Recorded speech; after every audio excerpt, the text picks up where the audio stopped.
Help me, my brother, can you lend me a hand as I walk through this land of confusion? If we give to each other, then there's nothing to take. Let's live life for the moment before it slips away.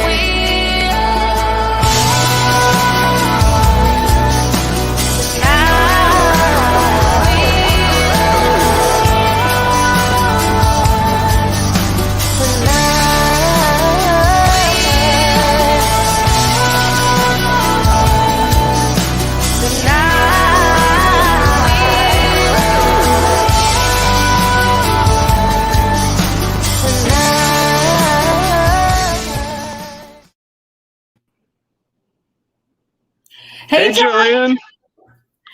I'm so excited for you. You went to Yellowstone. I did. Yeah, I was there today. How'd you like it so far? Well, it's not my first time. Yellowstone's great in general. It's kind of strange, actually.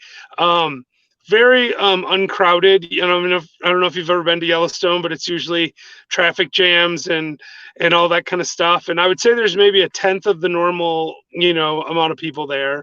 Another thing, which I don't know if this is good or bad, or I'm indifferent to it actually, but it's weird, is the last several times I've been to Yellowstone, I would say about half of the people that were there were speaking a foreign language, French or German or whatever. And there's obviously none of that right now, right? Like there's literally no foreigners.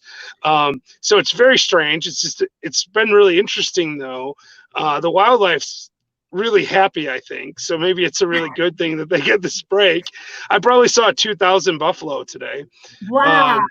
Yeah. And a bear and let's see, moose and elk. I mean, all kinds of stuff. Really, really great. So when you say you saw them, is that because you're driving and they're like on the side of the road, or what do you mean? You're not like hiking and see a bear and...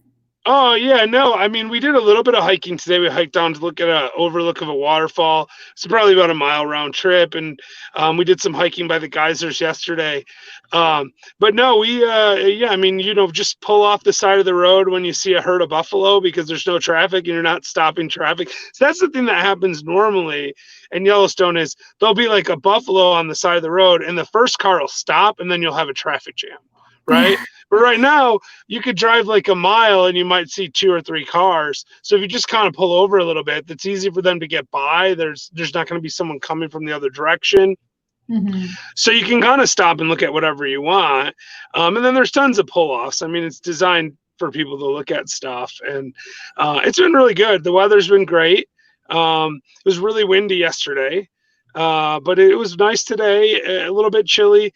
It's going to be pretty bad the next 2 days, rainy and cold. So we're actually going to head over to the Black Hills and the Badlands National Park in South Dakota for 2 days.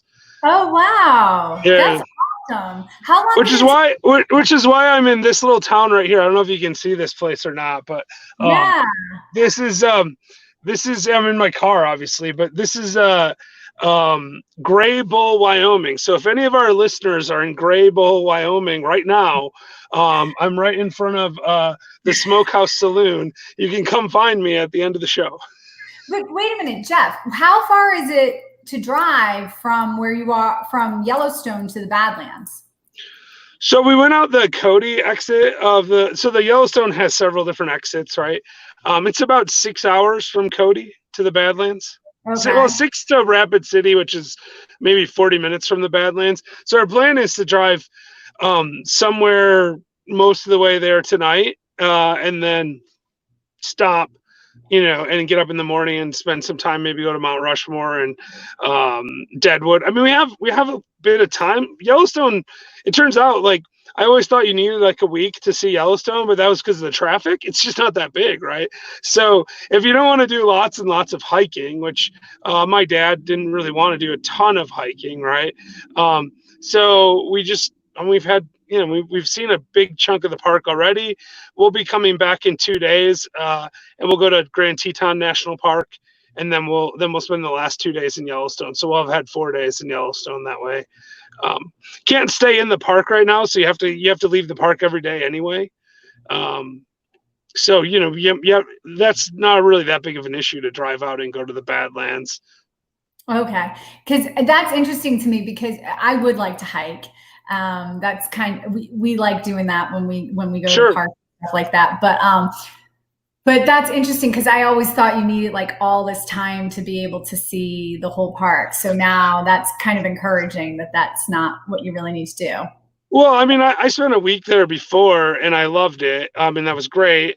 But if you just want to see the highlights, you want to see like the big hot springs and the geysers and the waterfalls. They're roads to all these places, right? So you could get in and out of the park probably in a day if you really wanted to. At one time, I was passing nearby and with a friend of mine, and we really did that. We spent a day there, and it was still worth it, right? I mean, I think if you had 2 hours in Yellowstone, it would probably be worth it. You're going to see something cool. But if you spend a month there, it'd probably be even better. So, I mean, I don't think you have to rush in and out. We're just leaving because of the weather. That's the thing. For us, it's going to be cold and rainy. I mean, like 40s and rain. It just doesn't sound, and it's, by the way, 85 and sunny in the Black Hills tomorrow. So we kind of went a 6-hour drive. We get 85 and sunny. We can see Mount Rushmore. We'll call that good. And that's what we're doing. That's fantastic. Well, listen, I know you want to hang. Your dad's waiting for you. We don't want to make we don't want your dad to wait too long. You were the one who said, I need a guest that talks about the subject we're talking about today. And then not only did you find a guest who is going to talk about the subject of dreams and dream interpretation, but she can tell us all kinds of amazing stuff that's so last life ever appropriate. So I can't wait to bring her on. So why don't we do this? Did you get a joke today, Jeffrey? Well, I think you know the answer to that because I'm really bad at finding jokes, but I never, ever miss out on having a joke. So of course I have one. Awesome. All right. So tell me what joke you have today, and then I'll tell my joke. All right. Fair enough. So what kind of dreams do hotels have? I don't know. Tell me. Sweet dreams. Like the room, SUIT, SUIT. You know when a joke's bad is when you have to explain it. But I know, right? I'm not only disappointed about that, I'm also disappointed about my joke, which is also about dreams. And here we go. Why did the little girl put sugar under her pillow? I'm guessing because she wanted sweet dreams. Yay! She should have just bought a hotel. It could have been like she was playing Monopoly. Oh, look at it. We're punrific and we're telling jokes. It's so fun. You know what? We probably ought to just bring on our guests now because if we continue on this line, we're going to have a really terrible show. So I know. Okay. So our guest was, worked in an industry that was really stressful, did a lot of mental health, work. She was a program director at a mental health clinic years and years and years ago. And one day it all kind of ended. And after it ended, what did she decide to do? I'm going to take the sabbatical. I'm going to work on myself. And then I'm going to become a life coach and an intuitive consultant. And she started working towards that end and building up all of these different skill sets, Reiki, dream interpretation, life coaching. And she opened up her own healing center. And I'm going to let her talk more about it. Well, you forgot my favorite of her skill sets, by the way. What's that? Hypnotherapy. I think that's fascinating. I didn't even know that she did that until today. So we brought her on for the dream interpretation, and we're gonna have to bring her on again. So everybody, please give a warm welcome to AvaLaura. Hello. Thank you. Hi, AvaLaura. Hello. How are you, Jeff? Yo, we are doing great. So we asked, it's so funny. I don't even remember. Tell me, Jeff, where did AvaLaura came from? Because you brought her to the show. Yeah, so Tim, Coach Tim, right? He's in our group. Tim Atwood. He came on one of our happy hours, And you and I were talking about, I was telling you about a dream that I had that involved you, I think. That's why I was telling it on happy hour, because I have no secrets. If people come to happy hour, they find out everything there is to know about me. So I was telling you about this dream that I had that involved you that was really strange, where we were like, I remember this now, like, I think we were hunting vampires, and you were running. You were actually like in charge of a sorority, and we were hunting vampires together. And we were inside of a Blockbuster video store. So I don't know what the deal with that was, but it was very strange. And I was telling that, and Tim said, "Wow, we need to find a dream interpreter for Last Life Ever." And he said, "I think I know the perfect person." And so that is how we found AvaLaura. That's pretty awesome. So, AvaLaura, tell us how did you start your healing center, and tell us about that. Yeah, so I loved your introduction, how you said, "Oh, that just ended," because that's not quite what happened. But as you said, I started out in mental health and social work. I got my bachelor's degree in psychology, master's degree in social work from Howard University in Washington, D.C. And, I'm one of those, wanted to save the world, want to help everybody heal. And I thought that because I want to do that and I'm so excited, everybody else would want that too, right? But that's not necessarily the case. A lot of people are fine. They don't want to change. They don't want to do the work. But I ended up as a program director in an outpatient mental health clinic. And like you said, I was beyond stressed out. Really, now what I realized, I was burnt out, but we didn't really talk a lot about that. But I was burnt out. I was depressed. I was feeling like I wasn't making a difference. I was feeling like, why am I here? Because I just really realized that the traditional mental health system or the social work system wasn't set up to help people heal, but it was just set up to help people to just stay dysfunctional and maintain that dysfunction. And that's not what I wanted. That's not what I went to school for. That's not what I worked so hard for. So when I realized that was the case, I'm like, why am I here? It's not like I'm getting paid a lot of money. You know what I mean? Like, what am I doing here?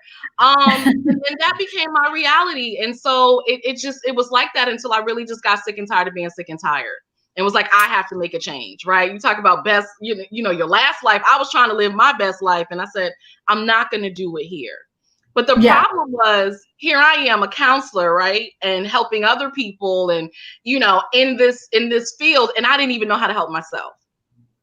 So you burn out, you take a 6-month sabbatical. And on that 6-month sabbatical, what did you start doing? So actually in the 6 months, so in that 6-month period, it started out as my own personal journey of who am I? Why am I here? Because the thing about me is that I'm such a type A, recovering perfectionist. I don't fail at things. So I'm like, how can I fail at this job, that I work so hard for? What she didn't tell y'all is that I got fired. That's what happened. And I've never been fired from anything in my life. And I'm like, how could that happen? So I needed a reset. I needed to figure out like what was going on here and what could I do differently? Because that was just like I said, failure is just not an option for me. I don't come from that background. We don't do that in my household, in my family. So it really started out as me working on myself. Who am I? Why am I here? Getting the coaching, getting the counseling. And through that process, I said, okay, this is what is missing in the mental health model. We need more of this. I'm a very spiritual person. And I realized a lot of those things were not getting addressed. So from that, I said, okay, I want to learn more healing modalities. I want to study more. And I started getting all these readings and everybody was like, oh, you're a healer. And I'm like, oh, okay, that's great. But what the heck does that mean? And how do I heal? Like, I don't, so I just became immersed in anything that I could get my hands on. So so I learned Reiki, I learned hypnotherapy, I learned aromatherapy, life coaching. I did my yoga teacher training in India. Like I was just doing everything. And that's really what happened. And so from my own personal journey of really trying to heal myself and learn who I am and what are my gifts and how I could contribute, I took all of that and then I started using that for my clients. So that's okay. So how does dream interpretation play into that? So, well, dream interpretation now for me, I am a dreamer. I always have been a dreamer. The issue is, like most people, I did not know what my dreams meant. And I'm a Pisces. Anybody know anybody like we dream off the chain. It's ridiculous. So for me, it was always a part of who I was, but because I didn't understand dreams, it just didn't really have an impact in my life. But when I started doing all of this work, and when I started becoming more intuitive and doing this healing work, my dreams started increasing. And I was like, okay, there's something to this. Now, as a psychology major, like I said, we talk a little bit about dreams, but it was very cursory. So we talked about Freud and we talked about Jung and we talk about all of those things, but there was no like dream interpretation class. It's kind of like, this is a thing, dreams come from the unconscious, and, maybe they reveal, things that you need to heal and what's going on in your past. And that's about it. So that was the extent of my dream education.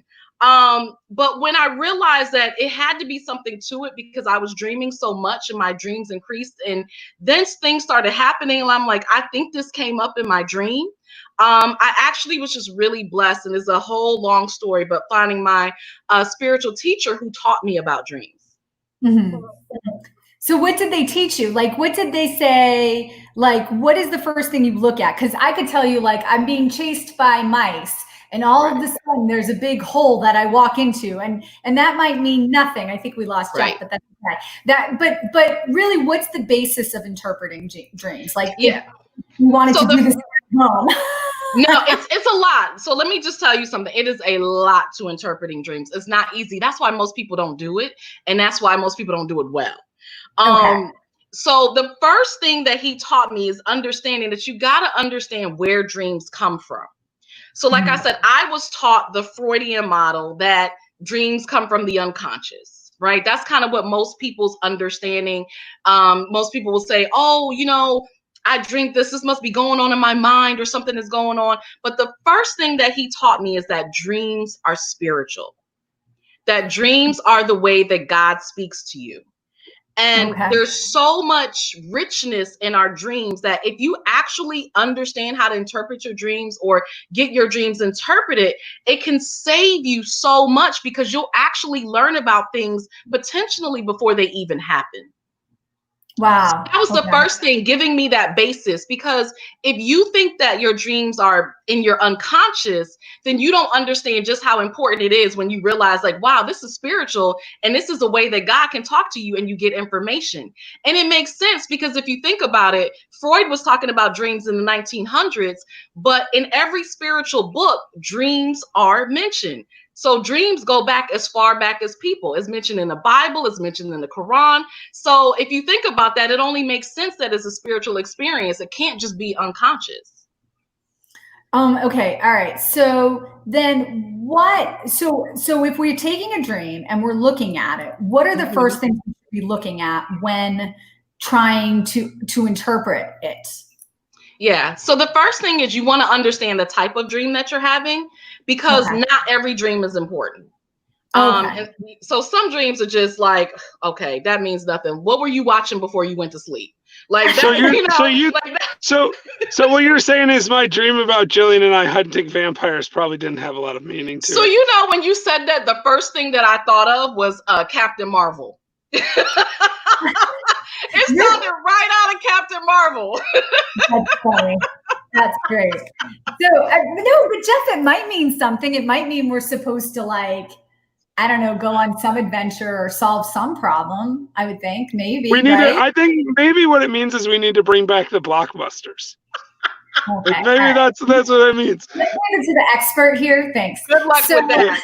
No, but listen, so all kidding aside, I actually really like what you're saying about dreams having a spiritual component, because I know for sure in my life, and I hesitate to say this because I don't want to sound crazy, but I know for sure I've had dreams that have come true. Like 100% sure that I've had dreams that there's no way I could have known it was going to happen, and then it came true. And I've always viewed that as, and it was usually traumatic things in my life that were going to happen in the future. And I felt like it was kind of like God saying, hey, you need a pre-warning on this. You need to prepare yourself. That's very true. That's very true. And that's why, I have the unpopular approach of, because when people have dreams, everybody just wants to share. Like I see it on Facebook all the time. Oh my God, I had this dream. What does it mean? And I have the very unpopular opinion of when you have dreams, don't share them. Because a lot of times your dreams are warnings. Okay. And so we are going vampire hunting. Oh my goodness. This is crazy. Something else, right? But yeah, a lot of dreams are warnings. And anything that you focus on, that you continually talk about and think about, you manifest. So if you're having this dream, that's a warning, that's not something that's good, that can potentially be traumatic, you don't want to focus on it. You don't want to talk about it. You don't want to be telling the world about this dream, because now you're really bringing it into existence. Okay. So we're talking about dreams that are steeped in reality, but what about those dreams that have some weird things in it, but there must be some significance to it? So a lot of dreams have weird things because we don't understand what they mean. Well, that's what I mean. So for example, I'll give one. There's one dream I had 2 years ago, and I still remember it. I was at a house in the kitchen of the house. I think we were at basically a party. It was during the day. And on my back, a big, huge lavender colored butterfly landed on my back. And somebody goes, "Oh, there's a butterfly on your back." But this thing was huge. It covered my whole back. And I remember bending down and going, "Get it off." And then I woke up. And I've always wanted to know, it was such a vivid dream. And I remember the kitchen I was standing in. I remember everything about it. And I've never been able to shake that particular dream. Wow. So to go back to your question in terms of dreams, so one of the first things that I should say is that there's different types of dreams, right? And the first thing that you want to know is what type guys, of dream I'm so sorry. I have to interrupt. So my phone, last time when I got cut off, it started saying your phone's getting hot. It's doing that again, which means I'm about to get cut off again. So I think I might have to just jump off here. I promise I'm going to watch this later because it's fascinating stuff. So grateful you came on the show, though. Okay. It was nice to meet you. All right. Bye, guys. I kicked him. I was like, that was fast. I was like, "You're interrupting my dream interpretation." That's what happens when you're in control, right? So what I was saying, this later. So what I was saying go ahead. Yeah, so there's three types of dreams, right? So the first thing that you want to do is identify your dream so that you know if it's a dream actually worth interpreting. So like I said, so there's the spiritual dreams, or the holy dreams that that is from God. You absolutely want to get that interpreted. Then the second dream that you have is what we would consider your nightmares or your evil dreams that that scare the hell out of you. You probably don't want to get those interpreted. They may or may not be important. And then the third thing is what I call your mental dreams or your brain picturing dreams, which those absolutely are not important. Like I said, those are kind of what's going on in the unconscious. Maybe you thought something or you're repressing something. And so they don't have the significance of the spiritual dreams. Okay. Very interesting. So would you call this one of those dreams that doesn't have the significance of a spiritual dream? That one sounds like a spiritual dream. Oh, it does. Yes. Okay. And what's amazing? So let me tell you why. Okay. So one of the things to look for is the fact that, one, how long ago did you have it? It was probably about 2 years ago. So 2 years ago, and you still remember it. Mm-hmm. Yeah. So a lot of times when we have dreams, we wake up, we forget, right? Mm-hmm. Right. And not to say that those dreams aren't important, but a lot of times we forget. So if you have a dream that was 2 years ago, that's an important dream. And also the fact that you said it was very vivid. A lot of times when we have vivid dreams, they're important. You want to get those interpreted. Have you ever had, now this particular dream, or any other dream, have you had it more than once, or some version of it more than once? I don't think so. I just think I talked about it a lot because it was so vivid. So that might be also why I remember it so well, because I talked about it so much. But you had to remember it to talk about it. Because again, a lot of people, as soon as we wake up, the thing that I say is either write your dream down or record it, because you'll forget it. That happens often. So a lot of times people feel like, oh, I didn't have a dream, or wasn't important, or I don't even remember it. I only remember certain aspects of it. So 9 times out of 10, if you're going to remember a dream like that, even if it was because you were talking about it, it's an important dream because you had to remember it to talk about it in the first place. Okay. Very good. And then if it's a reoccurring dream, that's why I asked you that, because a lot of us have reoccurring dreams where it might be the same dream or a version of the dream. So it might not be exactly the same, but it's like the same theme. Those are always important. If you have reoccurring dreams, those are absolutely important. Something is going on. It is an important message that you absolutely want to get from that. Interesting. Okay. So we really need to pay attention to reoccurring dreams. Yes. And then we need to acknowledge that there's dreams that we're going to throw away. The really dark, disturbing dreams that don't make much sense are also things we might not even want to bother interpreting. And then finally, we have the spiritual dreams. But there must be some kind of are there certain things we're looking for? There's certain signs that God or the universe or what have you is sending us in the, like, are there certain symbols that you've learned through, like, for example, what does a purple butterfly mean? So this is where it gets dicey. This is where it gets dicey. So yeah. So the thing about dreams is that it's literally another language. Mm-hmm. You know, so, you know, we speak English, but it's like if we were trying to learn Spanish or we're trying to learn French or something, there's a vast learning curve. You have to know what that word is and then what that word means.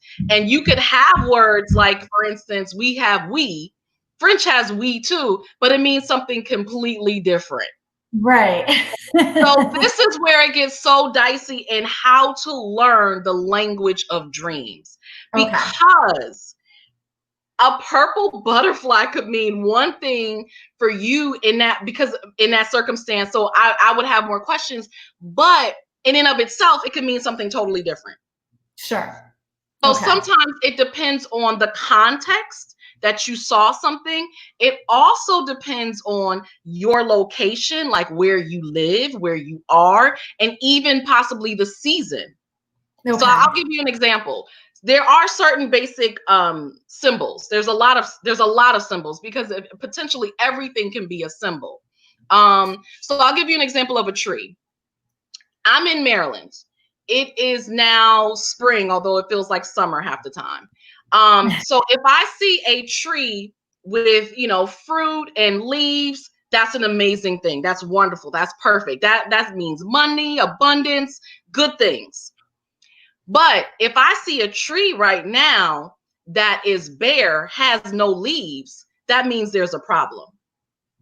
Oh, interesting. Oh, wow. It's not just the tree, but it's the context of what that looks like and also the time and the season that I'm in. But if somebody in, like Jeff was talking about, you know, it's like 40 degrees there and it's winter and they see a bare tree, that's good. Okay. All right. I don't remember the time of year that I had this dream, but the time of year it was in the dream was definitely like spring or summer. So butterflies, spring and summer. So you see, so it depends on the context. So that's why it can get really dicey. And that's why I tell people, like, I understand, you know, you want to go to Google for everything. Google ain't God. Google can't tell you everything, but Google's not going to tell you that. It's going to say a tree and it's going to tell you something. And a lot of times it's wrong anyway, but it's not even going to break it up in that context. So you're still actually missing out on the message. Understood. Okay. So you really got to think about is what I'm seeing right in my time and place where I am right now. Right. Okay. I get it. All right, guys, if you have questions for AvaLaura, please put them in the comments. I will get them and we will ask. Okay. So where, if somebody wakes up and has a dream and is like, I know this means something, where's the first place they should turn to? Is there somewhere they can turn to? I know Google doesn't have all the answers, but how do they break it down so that they can start looking for answers so they can make sure that they're responding appropriately to the dream itself? Yeah. I mean, I recommend a dream interpreter. A dream interpreter that you trust, because all are not created equal. And the reason is because, like, I have dream interpretation books. You can have a book, but the truth is, if it's something important, you want to know what that is. You don't want to try to guess and figure it out for yourself. And what happens is, if you don't know the symbols, you don't know what symbols are important, because sometimes you can have a dream. I've had people, they have this long random dream and only one thing in that dream is important. Oh, wow. Yes. And you would not know what that is. Yeah. Okay. So you could go to Google or your dream interpretation book and try to look up all these things, and you actually end up becoming more confused because you're getting a wealth of information and it has nothing to do with any of it. So I honestly, you got to go to a dream interpreter, somebody who is skilled, because it is a specialized language. And I've been studying dreams now for 11, 12 years. And sometimes I still have questions. Yeah. It's that involved. Yeah, that's crazy. But we should always be looking at our dreams and thinking about them. And do you recommend keeping a dream log for these purposes? Yes. Absolutely. Okay. Write them down, because that's how you can also tell the themes, right? And you can see if it's something that is reoccurring or not. So absolutely write them down, or record them. You know, some people have problems waking up in the middle of the night, writing them down. You know, get your phone out, get the recorder, and do that. Also, the cool thing about dreams, again, because it's spiritual, and if you pray, if you're a prayer, you can pray or, you know, set your intention before you go to sleep. If there's something that you want insight into, that you're having a problem with, maybe it's a relationship, you know, maybe you're trying to figure out what's going on with your job or whatever, pray about that before you go to sleep. And you can have a dream that will give you insight into that particular issue.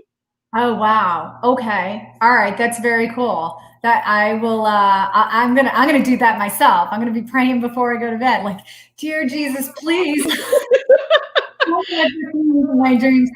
It really works. Some people like whatever, but it really does work. And now sometimes, let me say, you can't do it one time. You need to do it over a period of time. It may not come right away, but it really does work. And the other thing too is, if you like crystals, like I have a lot of clients who love crystals. There's certain crystals that also help you to enhance your dreams.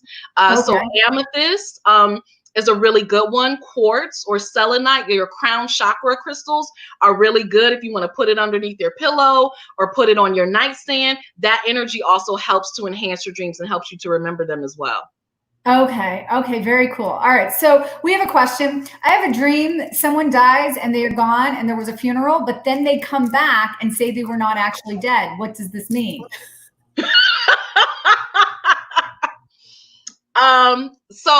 On the basis of not knowing this person and not knowing anything about them, right? Because that is important.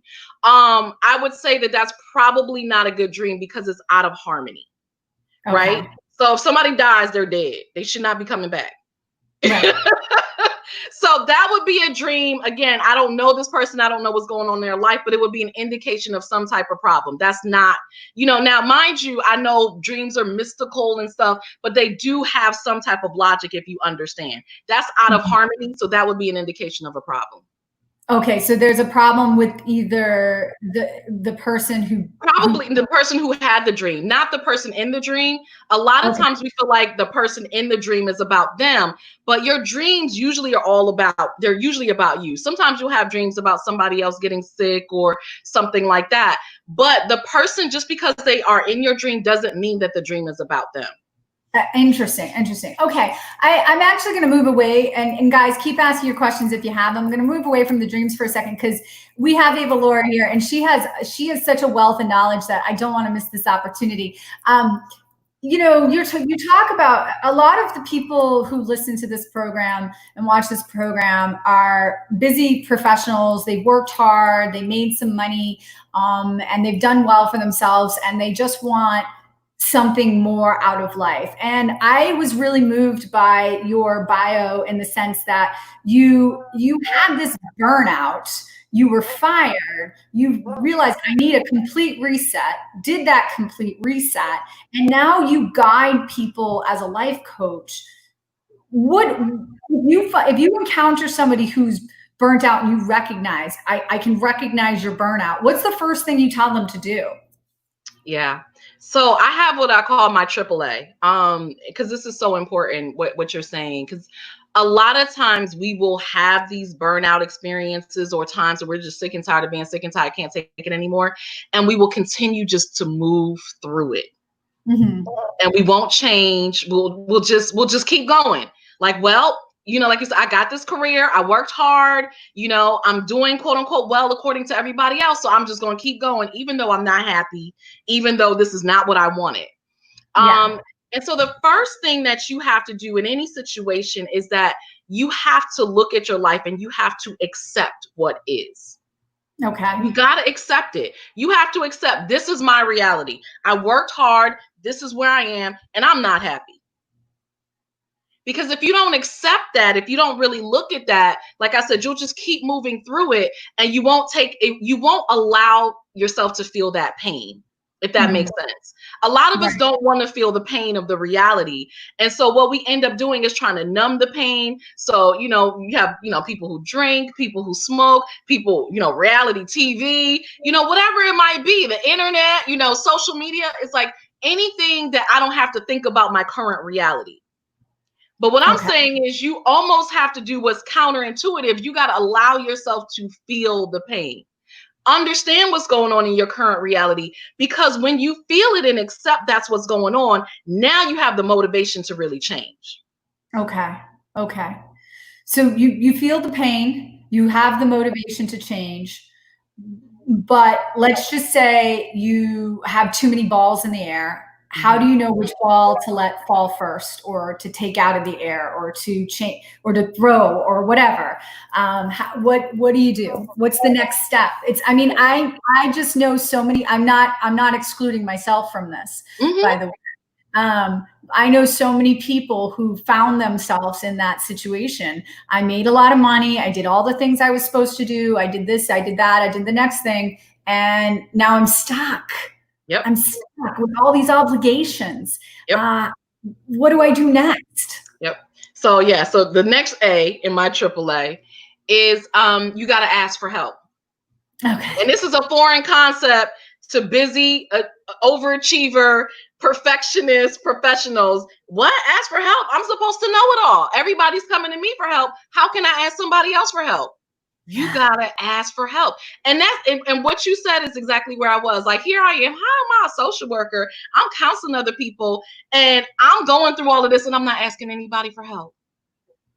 So I'm struggling and suffering in silence because I did not ask for help.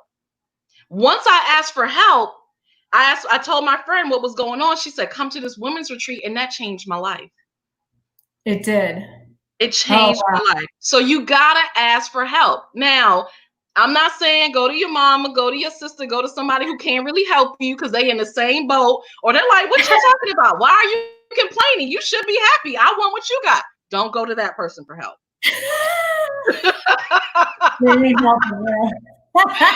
Go to a professional. Go to somebody that this is what they do.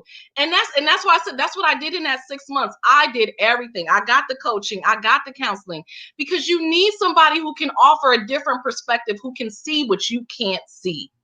And when you're juggling all those balls, you can't see. You're stuck in all the balls instead of being able to look at the bigger picture of what's really going on. Right. Okay, totally understood. Okay, so what's the third A? The third thing is, once you accept where you are, you ask for help.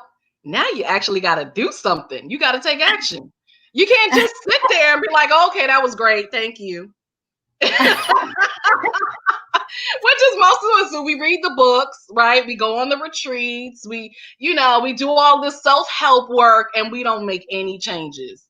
Our life looks the same way it did before we picked up that book. So you got to actually start making changes in your life. And dare I say, that's probably the hardest thing. Okay. So, and that's the hardest somebody who all these balls in the air, juggling, can't figure it out. Probably part of the action would be boundaries. Okay. And boundaries with boundaries with your time, with your space, boundaries and looking at prioritizing what's really important to me right now? Are all these things important to me? Or did I just say yes because I'm a people pleaser because somebody asked me and I don't know how to say no? You know, is this something that really resonates with who I am right now and what I want to do? Okay. All right. This is excellent. All right. So everybody out there, you have to accept what is, ask for help, and then take action. And I'm guessing if you do any of these out of order, it's not going to work. Well, you can take action, but is that the correct action if you don't ask for help? Right. So you might be doing something, and I'm glad that you said that, because that's what a lot of people do. They do something, so they think they're actually doing something that's important, but what they're doing is not really contributing to helping them out and helping them to get what they want. So let's talk about the ask for help, because you made some really great points that you got to ask for help from the right source. You can't just ask for help from people who don't understand your position. So where do we ask for help? Let's just say, you know, somebody doesn't know to turn to their family because they're the ones. Let me put it this way. Let's be somebody who is like the breadwinner for their family, and I don't mean like just their immediate family, but their extended family. They're the most successful one. They can't turn to them. Who do they turn to then? Yep, that's very real. That's probably more of most of my clients. Yeah. I mean that's very, very real. Because everybody's pulling on you, everybody's looking to you, and you don't have anybody in your circle that you can really pull on. And so I talk a lot about self-care. So you have nobody replenishing and refueling you because everybody's just taking from you. And so, you know, that's where I do advise you get counseling, get life coaching, ask your friends. Usually your friends are probably in the same circle as you.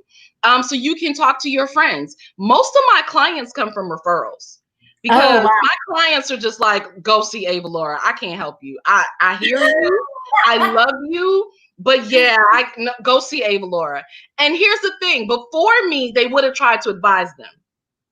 But when they start working with me and they realize the work that's entailed, they're like, I can't do this. And this is why every time I try to give her advice, she doesn't listen to me. And she comes and next week, she's telling me the same thing as it happened last week when I gave her advice. She didn't listen because they start to understand how our brains work and why we do the things that we do. And even though you're here giving advice, they're not necessarily going to take it because you're not a professional and you can't kind of speak to it in their language in a way that they're really going to grasp it. You're just telling them something. So a professional like yourself can also probably, I'm guessing, give people a game plan. Like, okay, I hear the problem. Yeah, absolutely. I hear the problem. I know the problem. So I want to put this up because I think this will be valuable to a bunch of people. AvaLaura.com is where you can find AvaLaura, and she can. Are you taking new appointments? I don't want to be so forward. I will say yes, but I will tell you this time has probably been one of the busiest times ever. It's crazy. I mean, and it's good crazy, but it's crazy. But yes, I am. But I will say I don't work with everybody. I'll be very frank about that. I do not work with everybody. So I do say request a consultation. That's usually the first key. Request the consultation. We can talk. I can see what's going on, see if we're a good fit for each other, and then take it from there. Awesome.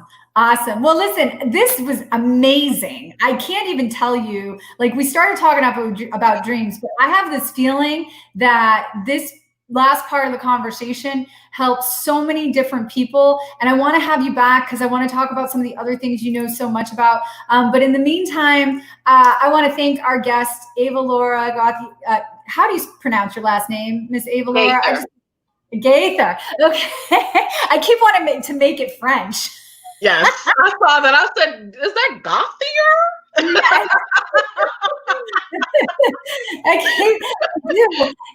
Isn't that terrible? I looked at your name like 20 times too when I was preparing for today. But please go check her out on AvaLaura.com because you also have a podcast. Tell us about that. I do. I have a podcast, AvaLaura Healed My Life. I will tell you my poor neglected podcast. I'm finally just putting up a new episode after a couple years. Y'all don't talk about me too bad. But I do have a podcast, but all my material is still relevant. That's the beauty of it. Like, it doesn't even matter when I recorded it. It's still very relevant. So it talks about all aspects of healing, meditation, self-care, Reiki, so many different things, how to prioritize your time, boundary, all these things that we're talking about. So it's a wealth of information. I'm also on YouTube, which is how Tim found me. He tracked me down on YouTube and messaged me and emailed me and made sure that I contacted you all. So I'm everywhere. As I say, I'm Googleicious. I am the only AvaLaura. I'm very easy to find. AvaLaura, and I will pop up in my head wrap. So yes. Oh, that's so fantastic. Well, thank you so much for being here today. Everybody, please go check out avalaura.com. I'm Jillian Sidoti, and Jeff's somewhere in Yellowstone right now on his way to the Badlands. Please join us for next week's episode. We'll see you all soon.